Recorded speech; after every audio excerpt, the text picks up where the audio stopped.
Hey, you. Yeah, you over there. Have you ever wanted to swing a big sword, clear a map pretty fast, and be able to take a punch or two without fear of dying to GGG's patented "What is visual clarity?" lol, and do absolutely zero physical damage? Wait, what? Introducing the build, showcase, guide, whatever you want to call this thing, for Voidforge Sweep, Slayer, Trinity, full fizz to cold, fire, and a splash of lightning. Alright, I'm going to talk about what makes this build tick first. We're using Voidforge. It's a fan favorite weapon in my opinion. Why do I say it's a fan favorite weapon? Because every time I'm hanging out in other streamers' chats, every day it's like, hey, Mr. or Mrs. or whatever streamer person, check out my Voidforge build. Hey, check out my Voidforge build. Voidforge. Well, check out my Voidforge build. We're using Sweep, which makes me a little bit hipster, maybe. I don't know. Mostly people just use Cyclone or Flicker Strike or some shenanigans. I chose Sweep because, I don't know, it looks pretty cool. Now, how are we converting all of our fizz to the different elements? First off, we're using an incursion dropped 25% damage converted to fire damage. Ideally, you want to get the cold damage, but my luck isn't very good. You get the implicit to get it converted to a different element, but that's going to run about 25 to 30x. And you need to get it with the incursion thing, so it's fairly difficult and expensive. But you have the Crusader mod of another 25% fizz damage converted to cold. I added 22 because my divines suck, but whatever. We're also using a Watcher's Eye that gives us up to 40 converted fizz to cold. 39 is the best I could do, so you take what you could get in this world sometimes. And then the other 10%, because that's 90% ideally, comes from our Divergent Trinity support, which gives us a 10% of our fizz converted to a random element. That's 100%. The other things that we're using on this build is a necklace that has our Hatred mana reserve lowered. And you don't need this if you want to play this build. I am doing it because I wanted to fit in Herald of Ash for the dumbest reason ever.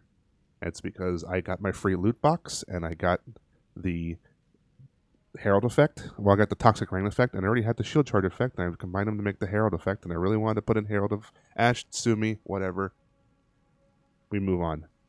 We also have Elusive and Tailwind boots that I've been using for every build.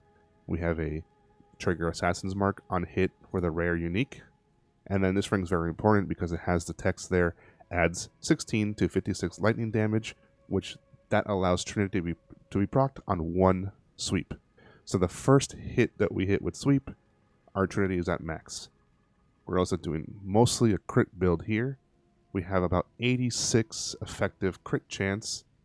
At least that's what the POB says, but I don't know how to read the POB because I don't have a science mathematician degree. I'm just a guy getting his master's degree in cybersecurity, not Path of Exile. We're using a helmet that just gives us our enchant. It's kind of meh, but it has life and chaos res, so I'll take it. Ideally, you want to get the nearby enemies get negative cold resistance, but that's going to run you a bunch of money because apparently cold builds are the new hotness in Ritual League. Who knew? My ring is just very basic. It's just a steel ring with elemental damage on attack skills, which helps with our whole build, blah yada blah. And then the big money makers in here, we have our clusters that are mega expensive. But if you do want to run this build, you really need to get fuel the fight to get the mana leech, because our mana reserve is taking up most of our mana, and we have no way to sustain our mana unless you take a Lyra as a bandit. But I'm using the mana leech because, you know, screw you. You don't tell me how to play the game. Other than that, we just have area damage, and health. Up here, we have a crit jewel. Just, you know, more crit just to get our crit chance a little bit higher. And then another damage with our two-handed weapons. This is going to run you pretty expensive as well if you want to go down this route, but the possibilities are endless, of course. We also have a Lethal Pride up here. Just gives us more stuff. strength for health, and we have reduced damage taken, fizz damage, more melee damage. We have crit chance here. This is what I'm working on for the next 2 points of leveling. You can also get fire resistance. You get extra fire.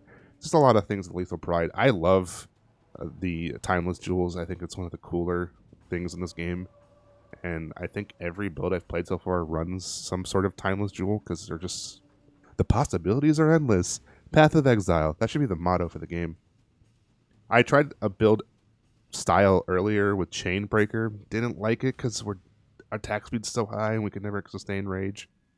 But if you can figure out how to do it, more power to you. And other than that, the build tree is pretty basic. Start a duelist, go up here and get all the shenanigans. We have a Thread of Hope just to get like some extra lovable stuff here. We're also sustaining endurance charges from our Enduring Cry, and as well as this notable right here. We have frenzy charges from our Blood Rage, and we're getting power charges from our really expensive chests that I crafted. Oopsie daisy. It's pretty good. Other than that, you could play this build cheaply. You could play this build no Voidforge and do Sweep. I know a bunch of other YouTubers have done Sweep Slayer, so it's not like it's a hard build to find. I just wanted to do something a little wacky, something I want to call It's So Bad It's Good. It's like a series I want to make on this damn channel. But yeah, that's the build so far. On to running some maps. Alright, so let's jump into a 60% Delirium Burial Chamber map. Burial Chamber is one of my favorite places to run. Mostly because, you get the chance of a doctor, and who doesn't love the doctor? Well, let's see if we die or if we succeed here. I'm going to turn off my loot filter here so you can't see anything, and we're just going to try to go as fast as we can, try to skip stuff.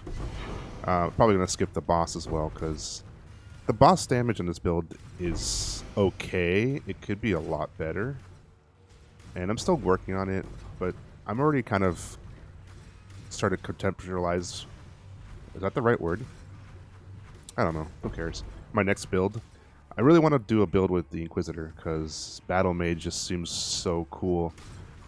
But I don't want to play with a Mjolnir, and that's what, I feel like Mjolnir is the ideal play for that style of build, or with Battle Mage at least. And I could be wrong. I don't know. And I don't want to use Cyclone because I feel like I've used Cyclone for everything this league. And last league too. In Harvest, I played a Ice Storm, Cyclone, cast while channeling, and this league we have, the build that's being popular on my channel, which is the oh my god, I almost died there. The boss spawn on me. Probably just gonna skip them so we can just talk. The General's Cry build has a Cyclone mechanic to it too, but it is what it is. We'll figure it out. I wanted to use the other Elder weapon. I can't remember the name off the top of my head, but it's the one that works with like siphoning skills, and I wanted to do something with like, I don't know, Storm Burst or something wacky. I'm just gonna kill this boss real quick. I'll put down my totems. Hopefully I don't just get popped, and if I get popped, it is what it is. I am slowed because visual clarity is hilarious. He's dead right here. Okay, perfect. We'll just move on. Now you can see the build's pretty dang good, and it's beautiful when you have a big pack of enemies and you just pop them, and then look at that, it's beautiful explosions. And that's Herald of Ash, the Herald effect that's coming from it. It just looks beautiful. Oh, we have a Legion here, so let's see what the Legion brings us here. And while we're here killing this Legion, I just want to, quick say thank you for everyone who's took their time to watch my General's Cry build, and for watching my other videos too. I really appreciate that. I wanted to add a little bit more, I guess, personality to my videos, because, yeah, they're a little bit robotic, just like, oh, here's the build, and 1, 2, 3, and you win the game, and yada, yada, yada. So you can tell me if you like this style better, or if you like the traditional style. They're just clearing. Okay. So we also have multi-strike on here, so if you want to do damage, you just kind of stay still. We do have increased armor when we're stationary from one of our notables on our tree, so that's really nice. And we're also overleeching, so if we do take a big hit, we at least have like nice regen. Now I could talk about how leeching works in Path of Exile, but that's like a 900-hour video, and I'm just gonna let like someone smarter than me do it, like Zizarin. You know, go tell him to make a leech video. Let's go kill the boss. Let's see if the boss pops us, because this boss, for some reason, is kind of annoying. Oh, I didn't do my rituals. I completely forgot. I've just been talking and doing them. This boss is annoying because of the desecrate that she drops. We're fine. We're just leeching. We're leeching, and she's dead. And that's a 60% delirium map, pretty easily taken. So yeah, if you like this style of build, or if you like the style of video, let me know. I'll continue to do them. If you want a traditional build guide for this build, I'll do it as well. You know, with the silly, cheap, what's it called, royalty-free music, and pictures of uniques and different stuff. However, the POB will be down in the description. I quickly want to talk about the Ascendancy. We're taking headsman, so we're taking no reflect damage, doing more damage while we're mapping, and more damage to bosses. It's good. Impact, more area of effect, more melee range, and more accuracy, so we don't ever have to miss. Can't miss, man. We're using brutal fervor. Fervor. Google. Fervor. Thank you. Gives us life leech. Life leech is great. Again, that's a 19-hour video I can make about life leech because it doesn't work like it says it works, and it's like crit in this game. This game is complicated, but just know that we hit the enemy and we gain health back. It's great. Thumbs up all around, and we're taking reduced damage. Yay, claps. And this is Endless Hunger. More attack speed. Overkill damage as leech. Can't be stunned, which is amazing. You can't bleed, so corrupted blood. F you, man. And that's the Ascendancy. One more time, Google. What was that word? Fervor. Alright, cool. And that's the build guide showcase, whatever you want to call it. First of all, I just want to say thank you for watching this far if you made it this far. And second of all, I just want to say thank you for subscribing and enjoying the other content I've been putting out. I want to continue doing YouTube. For people who don't know who I am, I used to Twitch stream like full time a couple years ago, and I quit for a real job, quote unquote. And I want to get into YouTube because I like making content, and I love PoE. PoE's one of my favorite games, and if I can have a lot of fun making content, and you guys have a lot of fun watching the content, I want to continue to do it. So, if you don't mind, you know, give me a thumbs up, give me a subscribe, give me the little bell thingy, and I'll see you for the next one. If you have any suggestions or future builds or future video ideas or cute cat names, you know, put them in the comment section, and I try to reply to every single comment. You can follow my Twitter, follow my Instagram, whatever. I don't care. You don't have to do any of that. Just you watching this far into the video means a lot to me. So yeah, Havoc Red out.